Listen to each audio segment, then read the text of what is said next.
Hi, this is Stephanie Hamilton, NSPE Government Relations Manager, walking you through our tutorial on having a good meeting with your member of Congress. Now, if you've never met with an elected official or their staff, the idea of doing this might seem intimidating or even a little bit scary, but don't worry. In this tutorial, I'm going to walk you through the steps of preparing and having a good meeting, and also how to follow up well. And hopefully by the end, it will not only seem less scary, but maybe will even seem like it could be fun. Now, as I mentioned, in this tutorial, you'll learn how to prepare for your meeting. We'll discuss some basic do's and don'ts to make your meeting more productive. We'll talk about how to use your meeting to build good relationships with your members of Congress and their staff. All right, let's get started. There are three main keys to having a successful meeting: prepare, show up, and follow up. Let's break each of these down a little bit. Now, you'll have done some preparation before you requested your meeting, but now that you have one confirmed, you'll want to develop some more detail. If you know who you'll be meeting with, gather some biographical information. See if you have anything in common that you can mention during the meeting. It'll help you build some rapport. Next, you'll want to learn a little bit more about the topic you're discussing. If it's a specific bill, find out the bill's status. What do you like or not like about it? And most importantly, see if you can determine how the member's constituents will be affected by the resulting policy. And finally, you want to practice your ask. What is it that you want your member to do as a result of the meeting?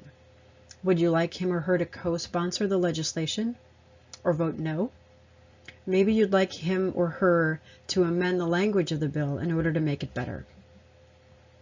Doing your homework ahead of time will help you feel more confident and ensure that you have a productive meeting.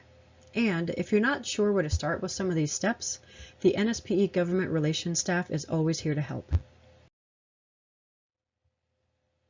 Yes, it goes without saying that if you have a meeting, you should show up. But when meeting with a member of Congress or their staff, it's vitally important that you show up on time. In fact, it's better to show up a few minutes early. This will give you time to get settled, and you won't feel rushed or stressed by hurrying in at the last minute and having to jump right into your meeting. Have printed material, preferably in a folder, that you can leave with a member or staffer at the end of the meeting.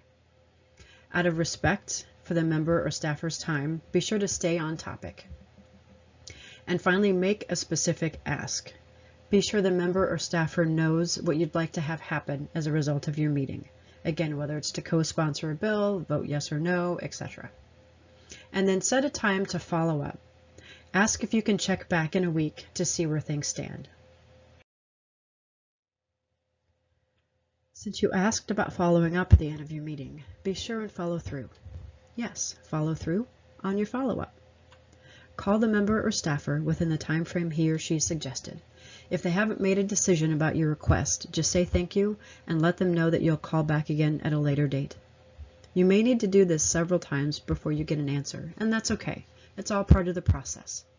Be persistent, but be respectful. Congressional staffers get a lot of angry phone calls and emails, so you'll be a breath of fresh air if you're kind and understanding. Rather than give you a list of do's and don'ts, I thought we'd keep it positive and just have do's. Now, we've gone over most of these already, but there are a couple we haven't that I want to be sure and highlight. First, if you're asked a question that you don't know the answer to, it's okay to say I don't know. And in fact, it's great. It gives you an opportunity to follow up with a staffer, provide additional information, and keep your conversation going with that person. Now, once you're home or back at your office after your meeting, it's good to take just a couple minutes and send a quick thank you email. Again, staffers get a lot of angry emails, so sending a positive one will stand out. And finally, let NSPE know when you've had a meeting and what the outcome was. It gives us an opportunity to follow up on your behalf. And there you have it. Thanks for taking the time to watch this, and if you have any questions, again, the NSPE Government Relations staff is always here to help. Thanks so much.